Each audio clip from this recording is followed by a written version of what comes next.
Hello, hello, and welcome to Motherless Daughters Community Call number 3 in April. I'm Hope Edelman. For those of you who are joining us live for the first time, welcome. We are so glad that you're here. We just always want to remind you about self-care. You know, sometimes depending on what's going on with you right now, some strong feelings might come up in the course of the call. You're always welcome to, turn off the video, walk away, come back, take care of yourself. That's the most important thing. Afterwards, you might want to do some journaling or sit quietly with a cup of tea. And as always, you can reach out to me or Melissa, and we're here for you. Also, let us know in the chat box if you've got any anniversaries, any milestones, any big events that occurred in the past week or that are coming up this week, so we can send some love and some support and some congratulations your way, depending on what is due. Let's just take a look and see what we've got here. Christina said she found videos of her mother on Saturday during Christmas time and heard her voice for the first time in 8 years. And bawled her eyes out, but was so happy to. Oh, Christina, that's lovely. My mom died before we had audio on video. And so I don't have the sound of her voice. And I imagine that's the same for a lot of women here. So it's lovely that you got to hear her. Jenna, your mom's 70th birthday is next week. Yep. Happy birthday to Jenna's mom. What's your mom's name, Jenna? Rosalinda. Rosalinda? That's Yeah. beautiful.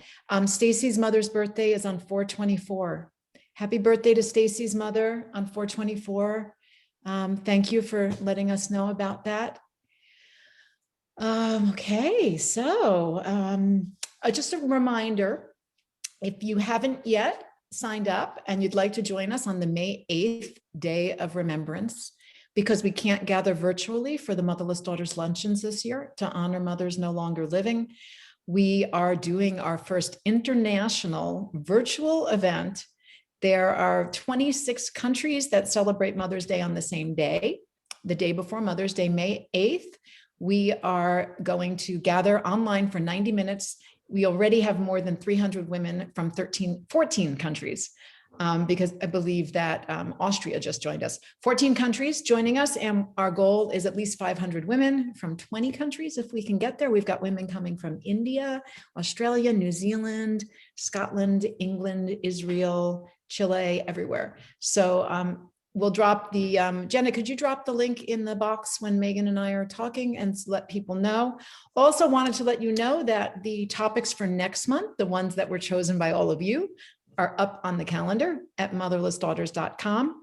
So in week 1, as always, we will welcome our new members that join us at the top of the month. In week 2, we'll be talking about self-confidence, which is something that a lot of you expressed interest in talking about. Week 3, we have another special guest. It is Tyler Feeder. She's an illustrator and a motherless daughter who wrote the graphic memoir, Dancing at the Pity Party. And it is amazing. And week 4, we're going to talk about how to write your story, because so many of you are in the midst of writing your story or want to write your story, which is also something that Megan knows very, very well. So without further ado, we will just start with our 3 grounding breaths so that we can then welcome Megan into the space that we are all occupying together. So if it's your first time, we do a quick inhale, we hold for 2. We exhale longer than the inhale, we hold for 2, and we do it 2 more times. Okay, let's do that. And we'll drop into the same time and place.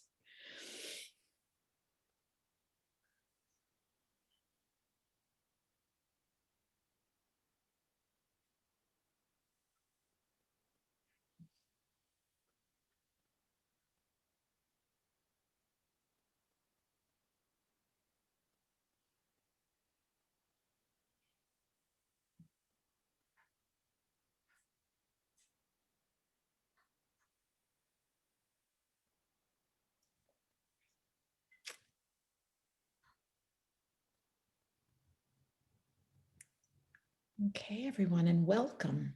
Today, we have a very, very special guest. We have Megan Devine. Megan is a therapist who specializes in grief and loss. She's the author of the book, It's Okay That You're Not Okay, Meeting Grief and Loss in a Culture That Doesn't Understand. which you may have heard of. I recommend it almost every day. She has a new book coming in May. How lucky we are to get another book from Megan. How to Carry What Can't Be Fixed, a journal for grief. It's available for pre-order right now on Amazon. We will drop that link in the chat box for you too. And Megan was also a featured expert on the PBS documentary, Speaking Grief, which I hope that some of you had time to watch. I rewatched it last night. We sent you the link a couple of times. It's really an incredible 56-minute documentary about the importance of changing the conversation around grief. And Megan has been at the forefront of that movement for years now. We are so grateful to have her joining us today to talk about cultural attitudes about grief, how we can all do our part in helping to change them, and anything else that comes up in the course of the conversation. So hello, Megan, and welcome. Hello, hello. Hello, hello. Megan, you are a social media whiz with fabulous posts about what is perfectly normal in grief. I see them and I repost them all the time. Can we start with you telling us why this has been one of your big initiatives? Yeah, we can't talk about Project Perfectly Normal without giving a shout out to Micah, who is the person who puts those posts together. They're the one who receives all of the messages from viewers and audience and our communities asking sort of those secret questions of, okay, I bet that I'm the only one, but does anybody else do this? Right? So the Perfectly Normal campaign really came out of a desire to talk about the realities of grief. Because we don't talk about what it's actually like to be a grieving person, most people think they're weird. Mm-hmm. This is true with any human thing, right? Like if we don't talk about it, we think we're the only ones. We think we're the only ones who are lonely. We think we are the only ones who check our locks 14 times before we go to bed. Like we think that we're the only ones only because we don't talk about how normal human emotion is, right? So the Perfectly Normal campaign is a really cool way to, for me, it's like it's helping people feel less lonely and feel less weird. Right? When you feel really weird, it's almost this, you feel ashamed of your experience. And if you feel ashamed of it, you're not going to share it. And if you don't share it, you don't feel supported in it. And of course, that just snowballs into awfulness. So I love that campaign, personal side, because I'm so proud of Micah's work on it. And also because of the power of sharing stories and what we've really seen develop just by talking about what's normal. Mm-hmm. And this is why we do these calls. We do these calls because women feel so alone with their experience. And it's a place where you can be validated, where you can be normalized, where you can find other women whose story is similar to yours. The larger the community gets, the more the chances are that you'll find someone whose story is eerily similar to yours, and then you don't feel alone. Yeah. You know, what is the grief revolution that you post about? I see hashtag grief revolution right. a lot. Yeah. So tell us about that. You know, a revolution is when you kick over systems that no longer fit or perhaps never fit. And to me, the way that we deal with grief in not just Western culture, but in human culture, the way that we talk about grief is broken. It does damage to both grieving people and people who truly want to be supportive.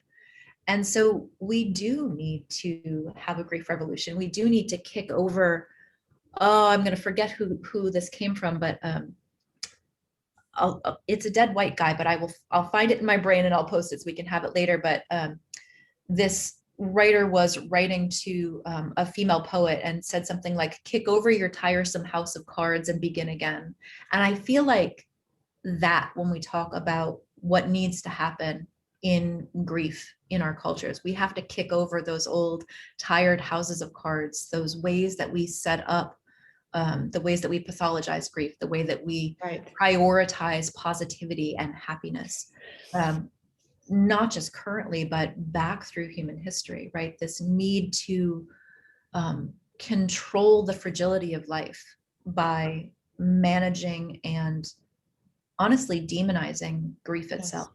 We have to kick that stuff over in order to build a system that actually honors the human heart, that honors human experience, and that teaches the real skills we need to survive being human and to care for each other well. So we need that revolution. And that's really, I mean, the grief revolution hashtag is my shorthand for that whole long ramble about what's wrong, why it needs to be different, and what will happen when we do kick over that tiresome house of cards. What are some of the broken parts that you'd like to see fixed first? Because I'll tell you what mine are, but I want to hear yours. Oh boy, prioritizing which ones I want to talk about first. First, for me, like top of mind currently is the medical model. The ways that we talk about grief as sort of pop culture individuals really trickles down from the way that the medical world talks about grief. So if your doctor, if your therapist, if they're talking about grief as a problem to be solved, then you as a grieving person are going to think there's something wrong with you. And what trickles down to the rest of the world is sadness is bad. Sadness is a problem. Grief is a problem. You need to medicate that. You need to talk to somebody. So for me, top shelf of what needs to change is the way that the medical profession thinks about grief. It is one of the things that I really miss in this last pandemic years is those in-person trainings for hospitals and clinicians and medical providers is talking about or naming that the things that they've learned about grief are wrong. They're doing damage. They're not helping them meet the goals that maybe they went into medicine to meet, which were to actually serve people. And what we need to do differently. So tops on my list, dismantle the medical system.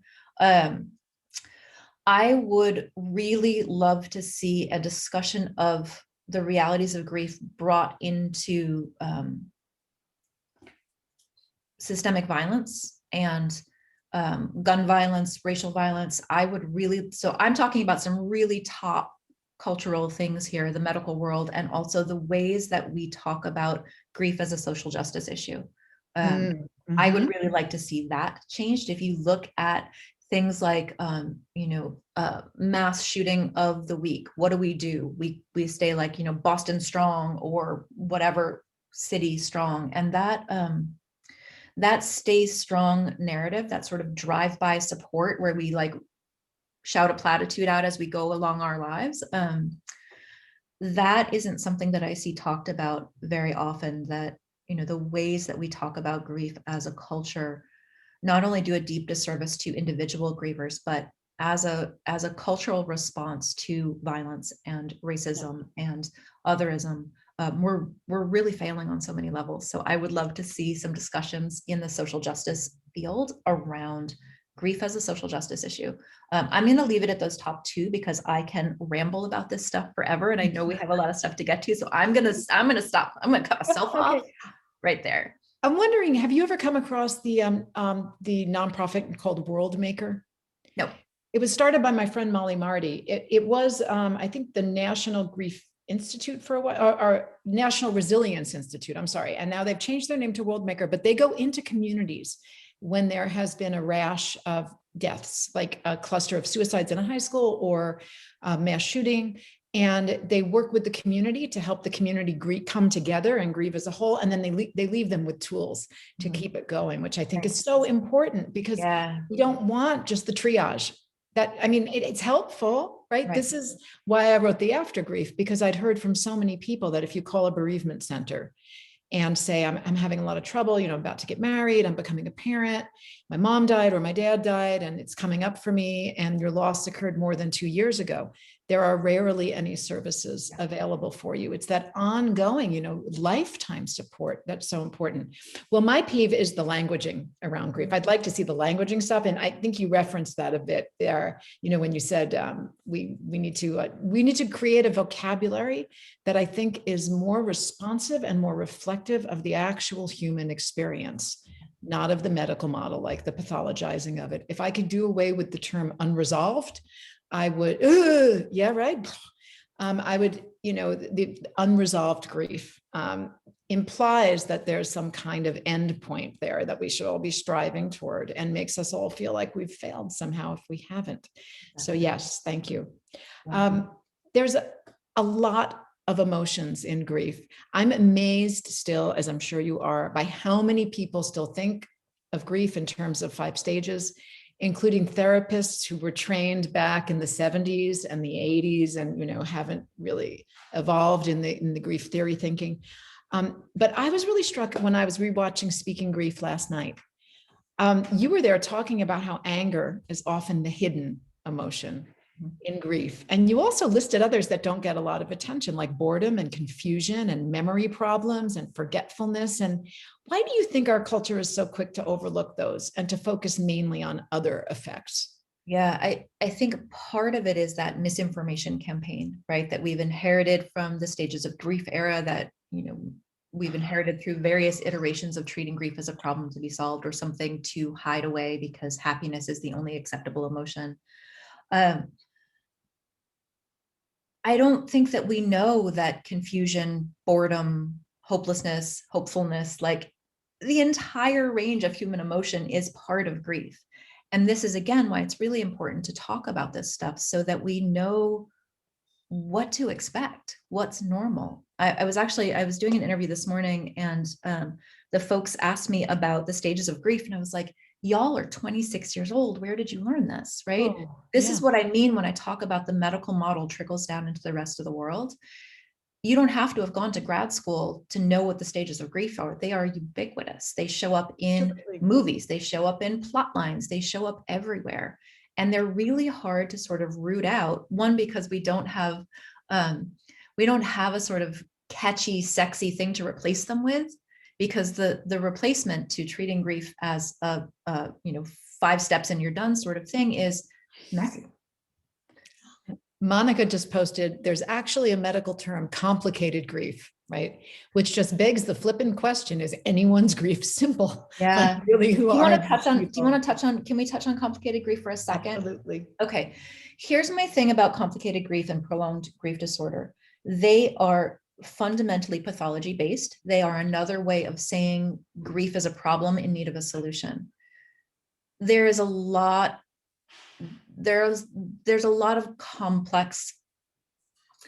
complicated about the term complicated grief.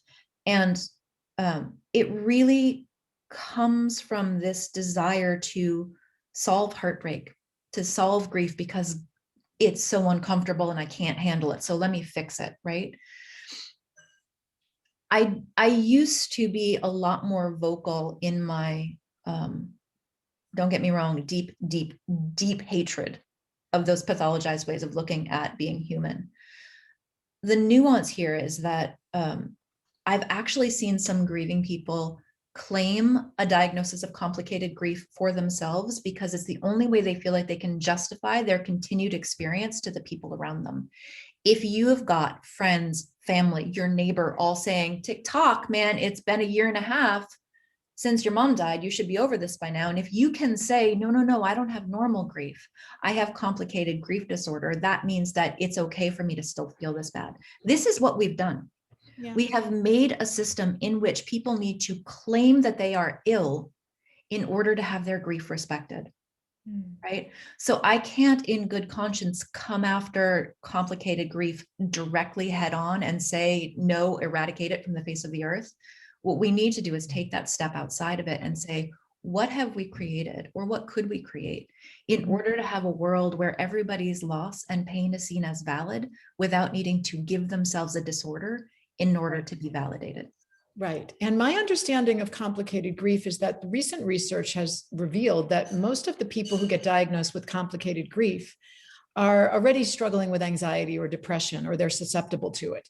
And that just makes them more susceptible to having complex grief responses. And that in those cases, professional help can be really useful.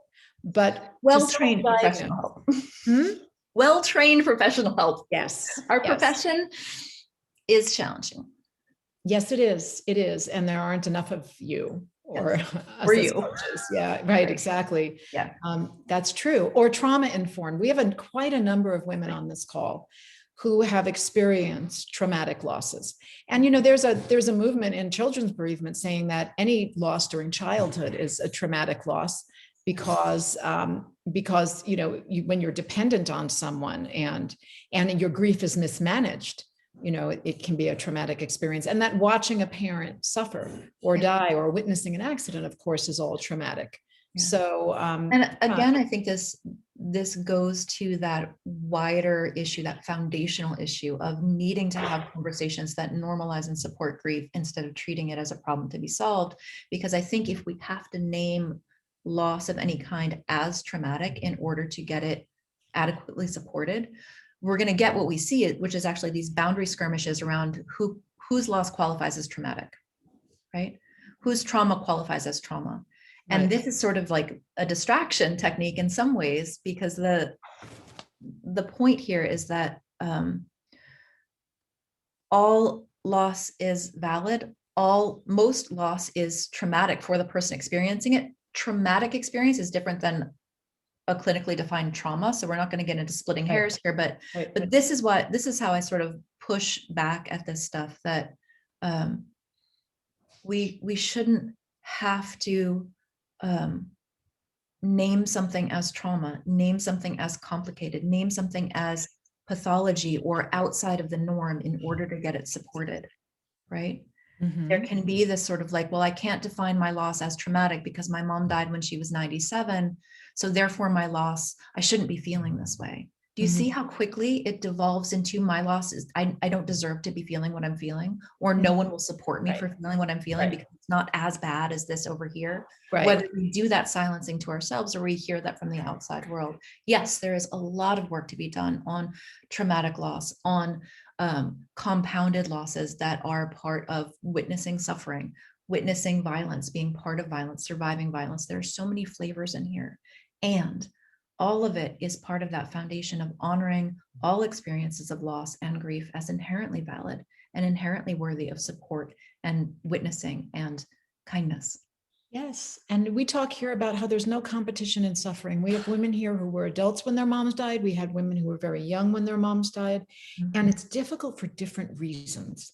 We don't try to compare and despair that our loss is not as valid as somebody else's, or our loss is more valid than somebody else's, because you've lost someone that you love. There's no comparison that needs to be had there. We're all suffering in different ways. Yeah. One of the reasons that we do these calls also is because I'm a big proponent of the social element of grief. Yeah. You know, the psychological and the emotional tend to get a lot of attention. The physical, a bit. The spiritual usually gets, conflated with religion, which I don't think is really fair, because I think of grief or death as an existential experience for the mourners, and I put that in the spiritual category. Our changing worldview, our place in the world, the fragility of life. To me, that's all part of the spiritual dimension. But the social element of grief, especially now during COVID, when so many people are having to do it alone for safety purposes, and how important it is to have a network or a team of people that are going to hold us gently through the ups and the downs that we're going to experience, especially long after the loss occurs, right? Last week, our topic was secondary losses. So we're primed to hear more about that. And in Speaking Grief, you talked about the distinction, which I think is so important, between losing your person versus losing your people, and how the loss of a social network can be a secondary loss for mourners. And I was wondering if you could talk a little bit more about that for our listeners. Yeah. First, naming that, right? That you lose a lot of friends when someone dies. That's just reality. Right? Some people you really thought would stand by you can't deal. Sometimes the minor fault lines in a relationship become big, wide, gaping chasms, and you're like, I cannot do this anymore. And sometimes people surprise you, right? I remember after my partner died, there were some people who had been sort of casual acquaintances who really demonstrated some amazing skills in showing up, bearing witness, not giving advice, all of these things. So your social networks will change. That's a given, right? And this sounds pessimistic of me, but I would say in my communities, it is the norm that people feel more abandoned by the people in their life than they do feel supported by the people in their life. That's not the case for everybody. And for most people, it's a mixed bag. But disappointment in your social systems, in your family systems, is really, really normal. Mm-hmm. This always makes me think about, in some cultures and some traditions, shunning is the highest form of punishment, right? I can't remember which culture it is or which community it is now, but Yeah, and I'm not sure if it's their ritual, and if you know, please correct me or affirm what I'm saying, but like the banishment ritual is where you put the person in the middle, the whole community makes a circle around them, and one by one they look the person in the eye and turn their backs to them. Oof. Why would banishment be the ultimate punishment? It's because you need your community in order to survive. Yeah. And if the community turns its back on you, what the fuck are you supposed to do? Right? This is why these conversations about how to be a good friend, how to support people better, how to fix your habit of fixing people, why unsolicited advice is the scourge of our times. Like, why do we practice more skillful ways of supporting ourselves and supporting each other? Because community is how you survive. This is why we're starting to get some research attention on loneliness as a public health issue. And that predates the pandemic and social isolation and all of these things. The ways that loneliness impacts physical health, mental health, all of these things like that is starting to get some really solid documented research behind it. Mhm. And if you poke into that more, which we know me, I always do, I'm like, woo, science. Why are we lonely? Why does loneliness happen? Well, we're lonely because we can't tell the truth about our situation, right? You feel lonely when the truth of your own experience goes unheard and unresponded to. That was bad English. So epidemics of loneliness and all of the cascading public health issues that come out of that are really conditions of not being able to talk about what hurts. Mhm. Right? So we come back to grief is the foundation of all things. Yeah. We talk sometimes about, or I hear clients say often, well, you learn who your friends are when you go through something like this. And I say, I'm not sure that we learn who our friends are. We learn which friends can show up for us at times of distress, and we learn which ones just can't. Yeah. Either because they prioritize their awkwardness over our comfort, or because they just simply don't have the tools or don't know what to do. And, I know you and I are in agreement that it is not a mourner's job to educate others about how to help them, especially when they are in raw, fresh grief. But many of us here on the call are years or even decades past a loss. And we find that we actually do need to help people understand that grief isn't something that we get over, and the long-term effects are real, and grief is cyclical, not linear. What are some ways that motherless daughters could open conversations about this, you think, with others who don't understand? Yeah, that's a great question. I want to touch really quickly on it's not the mourner's job to educate the people around them. This is also something that we see for communities of color or the trans community, where the person at the center of the suffering, it shouldn't be on them to educate the people around them. That would be a perfect world, right? Like if everybody already had the skills and the person at the center of suffering didn't have to do anything. Right. That is not often the case. It doesn't mean you always have to educate the people around you, but just like sometimes you got to advocate for yourself, even though we wish you didn't need to. So if you are in a place where you are feeling supported, resourced, rooted enough to be able to do some education, I'm a really big fan of the process conversation. And process conversation, that term kind of comes from the therapy world, where you have a conversation about how you have conversations. Right? Normally in a fight, you're fighting about whose turn it is to do blah, blah, blah. A process conversation is like, can we talk about what we do together when we disagree about something? So what that might look like in grief is, say you've got a friend who every time you bring up your mom either changes the subject, or they say she wouldn't want you to be sad, right? It somehow dismisses your grief. So what you might do is say something like, can we have I have sort of an awkward conversation to bring up, but it feels really important for me to talk about this, right? First, you want to make sure that the person is not like in the middle of making dinner or something. You want to set up the conversation so for success, because you want to get somewhere with this. So you can say, look, here's what I've noticed. I've noticed that each time I bring up my mom, you change the subject. Can we talk about that? Because I really want to feel like we're connecting, and this feels weird to me. Right? You want to name the awkwardness in the room so that then you can have a conversation about it. It could be that your friend is like, I just don't know what to say, and I get nervous and I panic. Okay, cool. We can work with that. Yeah. If your friend comes back with, yeah, it's weird. You bring up your mom all the time. She died 20 years ago. I don't think you should still be talking about her. That's super good information for you to have in a friend, right? Okay, so what I understand you're saying here is that you feel that because my mom died 20 years ago, I should not reference her anymore. Is that accurate? What you're really doing in that situation is you're getting the other person to state out loud what a jerk they are. Mm. Sneaky. And So, we, but seriously, like what I'm talking about here is you want to know what the mechanism of relationship is there in that moment, right, so right. that you can more adequately address the situation. If you don't say, here's what I've noticed, is that true? I've Right. noticed that when I bring up my mom, you change the subject. Have you noticed that? Or is it, my guess is that you're uncomfortable when I bring up my mom. Is that true? Right. That second part of is that true is a really great tool, because what it does is it puts the other person less on the defensive, because you're not coming in and saying, when I do this, you do this, and this is what you feel, and that's just going to make the other person push back. But if you really want to have a conversation, you name what your experience is, you give your best guess and ask, is that true? Right?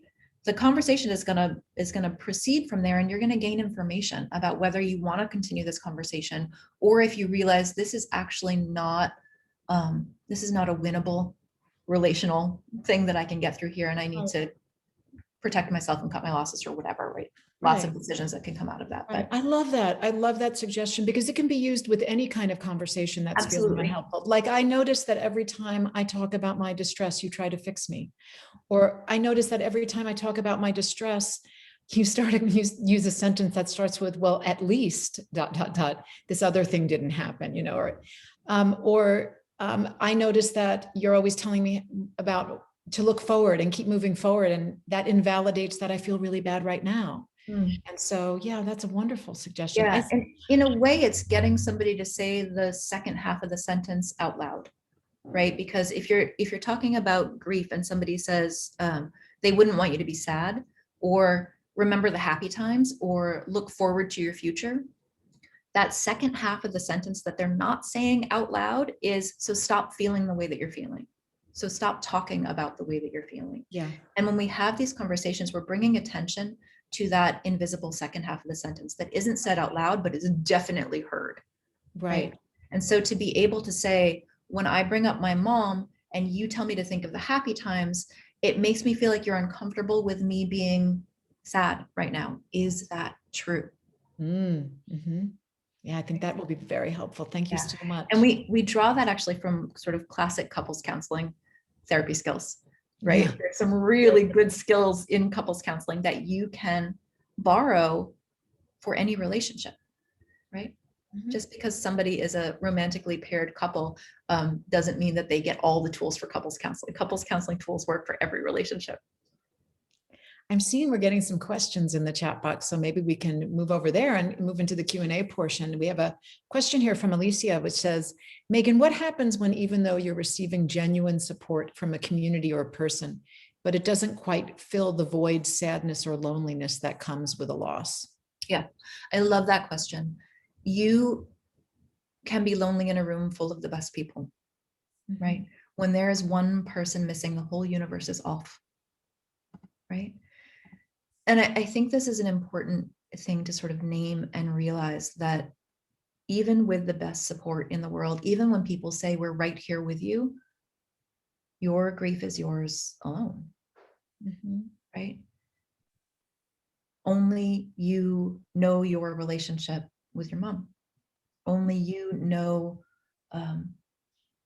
what her voice sounded like, or all of these little nuances of relationship. And this is actually true within family systems too, right? One person died, but each member of that family lost a different person, right? Because each relationship was different, right?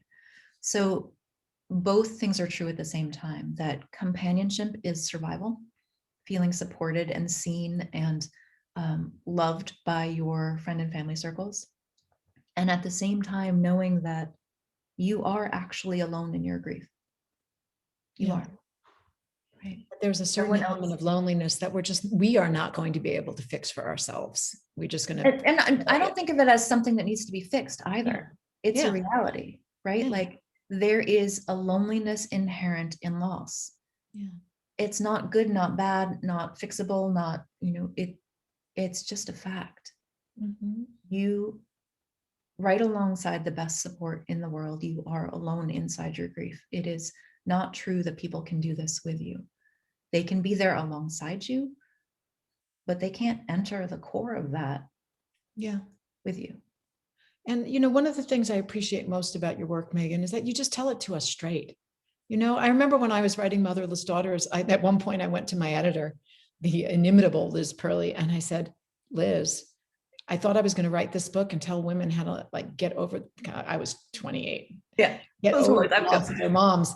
And I said, and basically what they're all telling me is that it never goes away and it comes in cycles. I can't tell them that. And she said, of course you can, because that's the reality. You got to tell people the truth. If that's the truth of, how it is, then she said they'll appreciate that someone is, telling it to them straight. And that is exactly what happened. But there weren't a lot of people telling it straight back in the early 90s when that book first came, or the mid 90s when that book came out. Yeah. That was the beginning of a real shift in grief theory. I didn't know it at the time, but in the mid 90s. And do you feel like we're getting more grief literate now with COVID? Everyone talks about that. And I feel like in some respects, yes, and in other respects, absolutely not. We're not making any progress at all. Well, here's what I think. So during this last pandemic, 13 or 14 months, I have done a lot of interviews. And one of the questions that I almost always get asked is, has this pandemic made us better at grief? And my answer is no, it has not made us better at grief.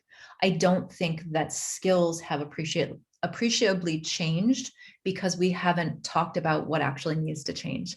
I think what's happened, specifically within this pandemic experience and sort of as a longer arc of change, is that people are more aware of the fact that the ways that we deal with grief are not working. I think that over the last year, because everyone has been grieving in some way, I think it's just a fact of human nature that we don't tend to take action on things unless it personally affects us. Not good, not bad. It is just what it is. Okay, very, very, very short story. A long time ago, I lived in Central America. I lived in Costa Rica, and I saw firsthand the damage that commercial banana plantations do.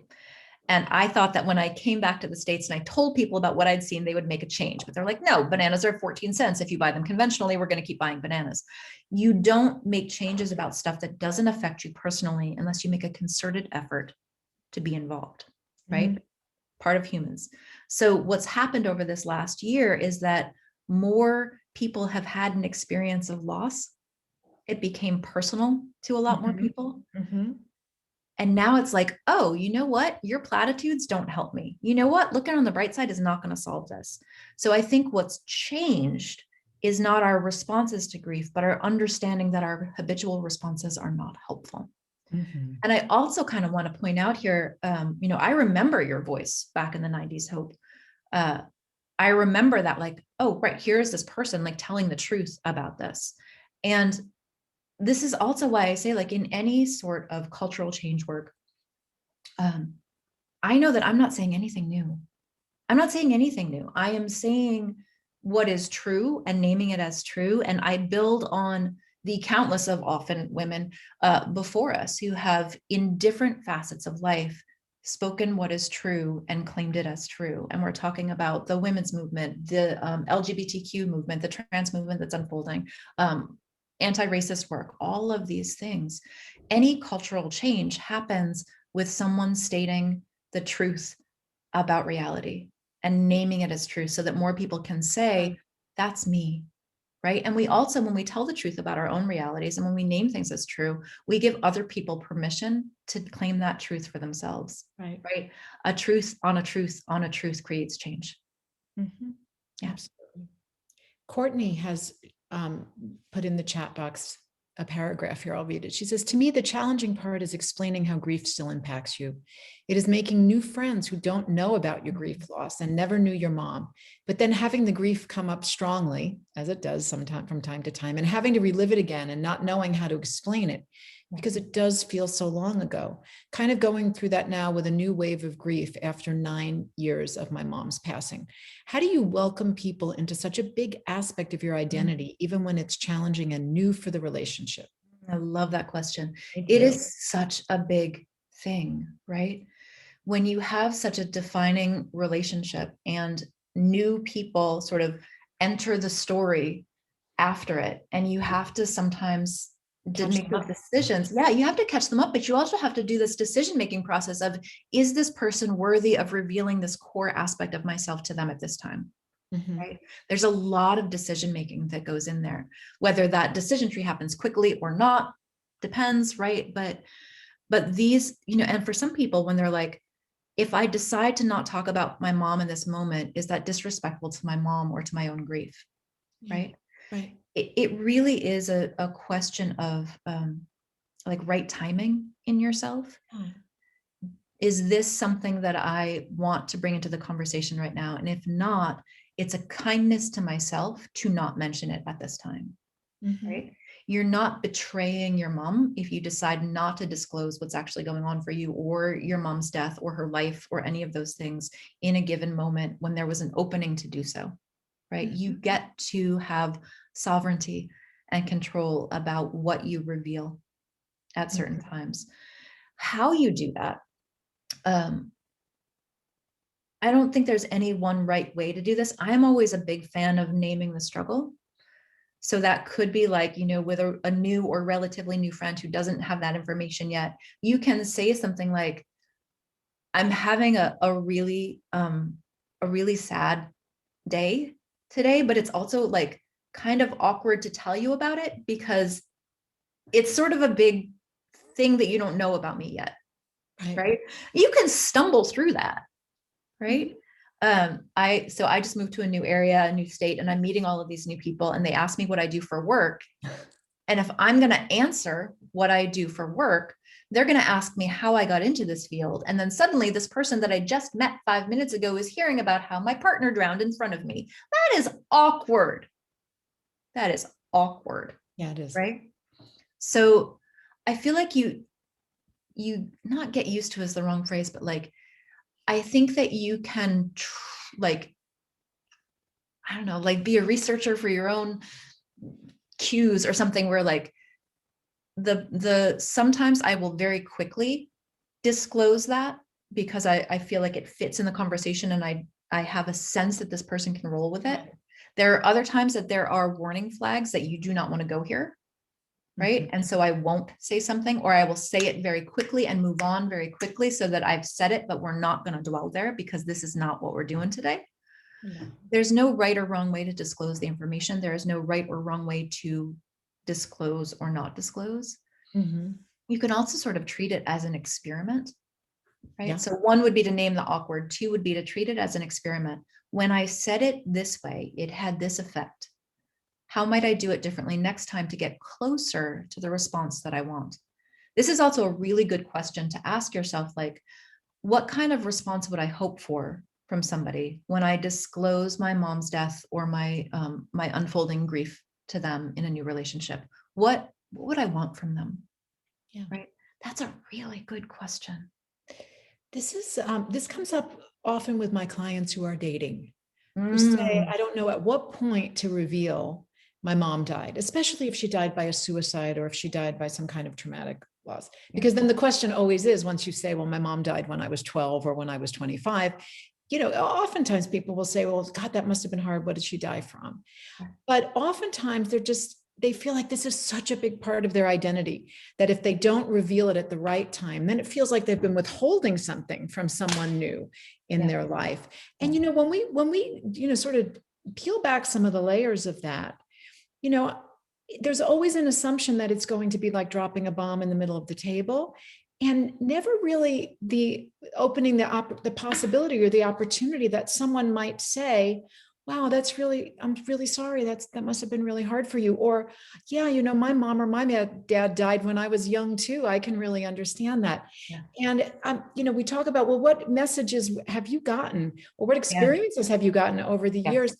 to lead you to expect a negative outcome in this Yes, conversation. And exactly. part of And that is the messaging about grief. yeah. And that's why it's a great thing to ask yourself, like, what would be a beautiful response from somebody to me? What would Right. that look like? What would that feel like? What am I afraid will happen? Right. I think especially in intimate relationships, and intimate can be friends or can be partners, to think about, what am I afraid they'll say? And this is, I mean, all relationships are bids for connection, right? They all are. And so to be able to say, like, at any point, well, let's take this apart. If it sort of feels like early on, define early for yourself, but early on in a relationship, and you can say, like, there's a really big part of myself that I haven't shared with you yet, and I'm really nervous to do it. Yeah. But I want to let you know that my mom died. I don't really want to talk about all of the details right now, but it's gotten to the point where it feels weird that I don't mention that. We have a population here that often was not allowed to talk about their mother's death. Yeah. They were prevented from talking about it. And part of the discomfort, about revealing it, whether they're dating or meeting a new friend or new colleagues, is that it's something they haven't talked about in the past. See, I can just rattle it off because it's my work and I talk Yeah. about it all the time. And like you, it is a bit of a You get used to it. or sometimes, but it's not something that I feel, I've been holding really close to the vest, right?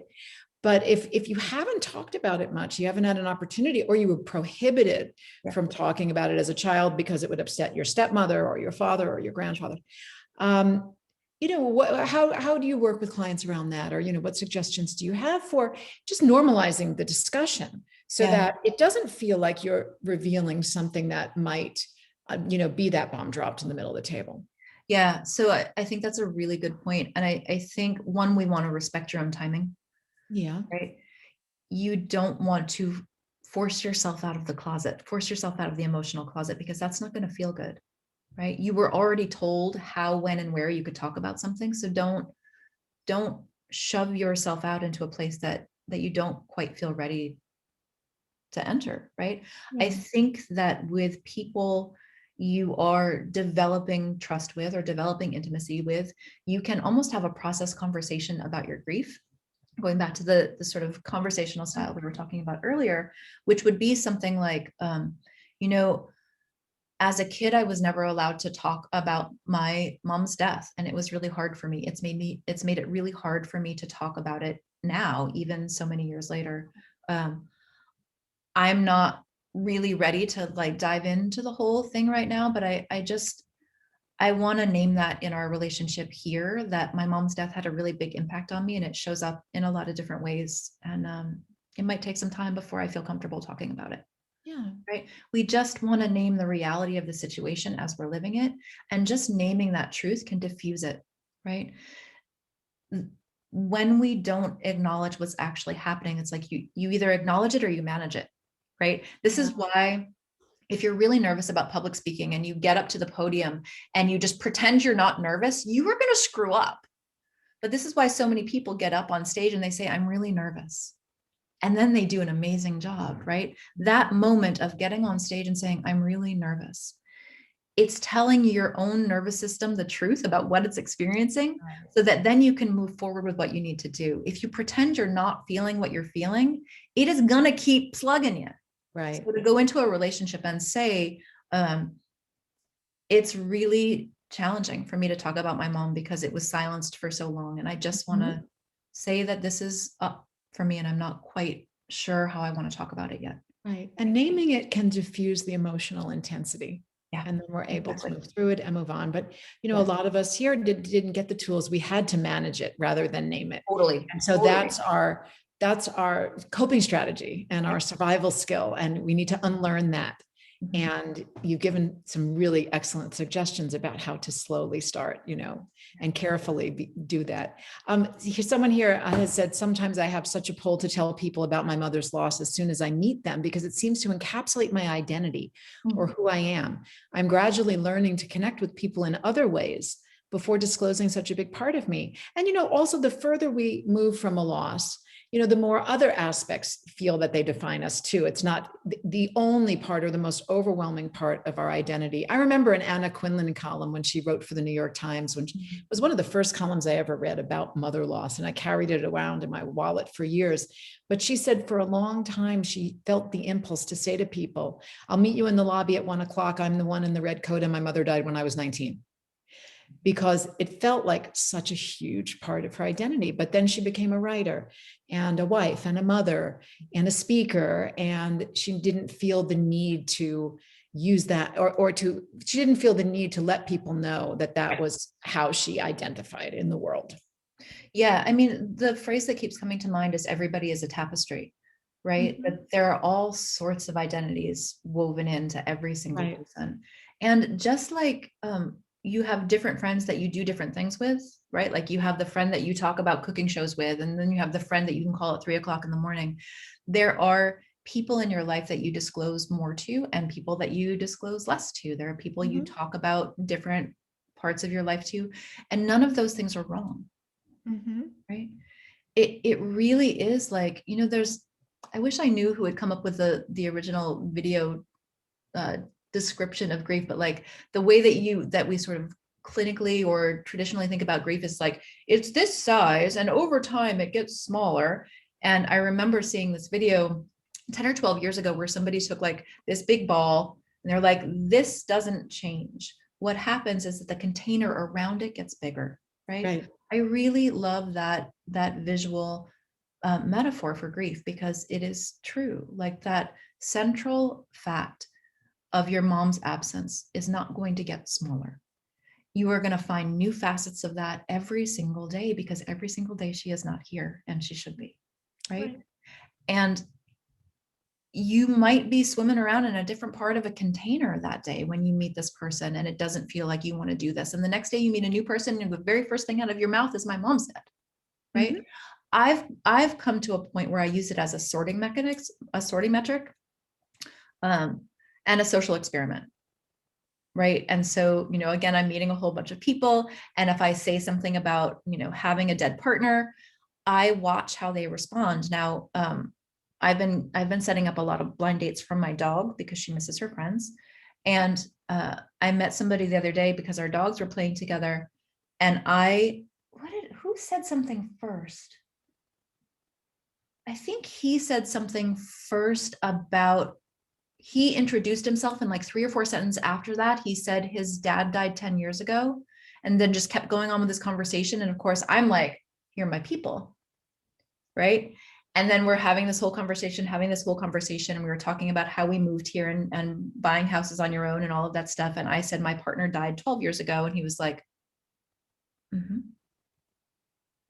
you just have this one little moment, right? Grief recognizes grief. Didn't really need to say anything, but that has already set the tone for our friendship, right? We already sort of recognized that in each other and bowed to it, and we're very respectful with each other's losses, but also know now that we can talk about it, right? I'm not going to reveal more of his story, not that any of you know him, but not my stories to tell. But I think in some ways, when you disclose the information, you can learn a lot about the arc of a relationship based on somebody's response. And I don't mean whether they do it right or do it wrong. It's more about, did they hear you? Right? Yeah. And, that's also a great litmus test when you are dating. If somebody just steamrolls right over it and pretends they didn't hear it versus someone who can just sit with you for a moment there and say, wow, that must have been really hard. Yeah. If you're dating somebody and you bring up the fact that your mom died and they're like, you don't have any pictures of her, do you anymore? Like, that's creepy. Fucking leave. Yeah. No second date. That is like no seconds, like no second, nothing. Waste no more of your life in this situation because they just told you everything they ever need to tell you about who they are, right? Yeah. It's okay for somebody to be awkward. It is okay for somebody to say like, what stage of grief do you feel like you're in?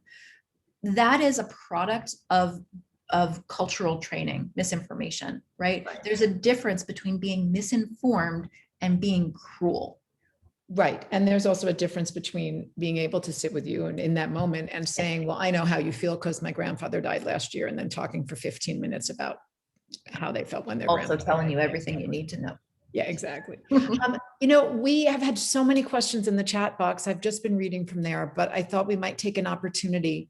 If anyone wants to ask a question on video before we break, if anyone has a question they'd like to ask, I do want to let you all know that we are taping this for YouTube, and it's only showing the speaker as far as I know. But if you do want to ask a question, then it would be on video. So is there anyone who would like to be on video asking a question? Uh-oh, maybe not. Sorry, but it was only fair to tell you all. I don't mind being on video asking a question. Okay. First of all, Megan, I'm a little starstruck. I'm a fan of your work. I lost my mom last month, so it's very. I'm in this transitional phase where like my people flocked to me and really showed up for me when my mom was sick and in the hospital and in the early days and weeks after she passed. And I can feel people going back to their lives. And I mean, there's all sorts of emotions that come with that because I don't have a life to go back to. Um, so I'm just curious if you have any tips on like, I feel so needy, like my needs are really big and I'm not even really sure what they are. And my mom filled a lot of them for me. And, I'm afraid to ask too much of people. So I'm just curious if you have tips on that transition as people start to kind of trickle out. Yeah. Yeah. So first, let's just acknowledge that this just happened. This just happened, right? Like you had however many years you had to be with your mom and you've never had to do this without her before. That's huge, right? What you're describing is really normal. And that insight too, that they have normal intact lives to go back to, right? Like your support team can be amazing. And then the rhythm of their own daily lives calls them back and sort of leaves you with this too much space. And even though you understand it, it doesn't make it hurt any less, right? And I love that love is maybe not the right word, but I love that you said, my needs are so big, I feel so needy, I don't even know what I need. And I think this is something that especially women feel a lot, right? That having emotional needs is a bad thing. Needing the support from the people who care about you is asking too much. Right. So I just want to reflect that back, that needing support and alliance and understanding is not wrong, right? It's not asking too much. It's being human and asking for what you need. And I think in some ways you might even pick a couple of the close friends or the friends that you can have these conversations with, and you can have a process conversation and name what you just said. Like, you've been so there for me and so supportive, and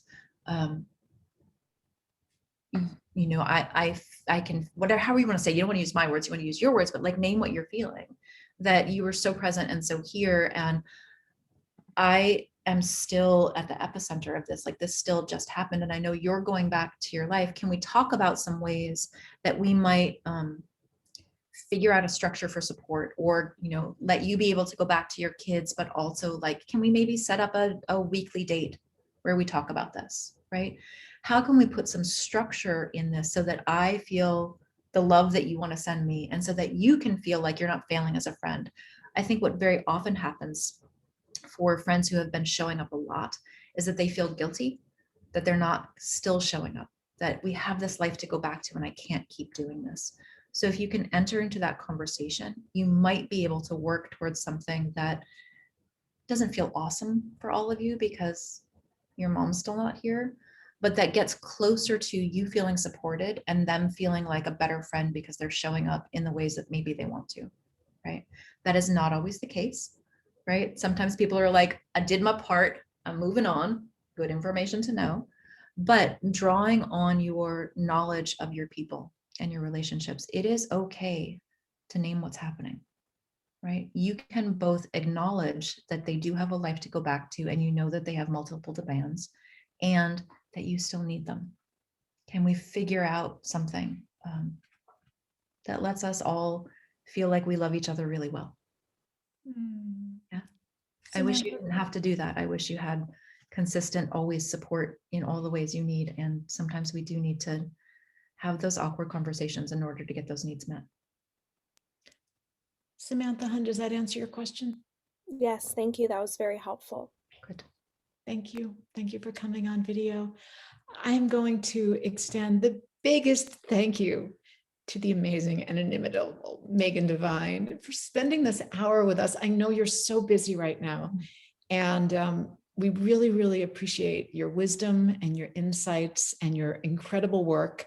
And I'm going to stop the recording now and just ask if you have any words at the end to say. I'm going to drop all the links to your books in the chat box and to Refuge and Grief website so that people know how to find you. Is there anything you'd like to say in closing? Anything I would like to say in closing, go forth and be awkward.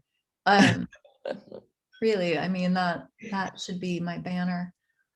I think just trust yourself, right? There is no wrong way to grieve your mom or anyone else, Yeah. right? This is a new experience every single day, right? Mhm. Yeah. And whatever you're going through is normal for you. That's right. That's right. Okay, thank you so much, Megan. We are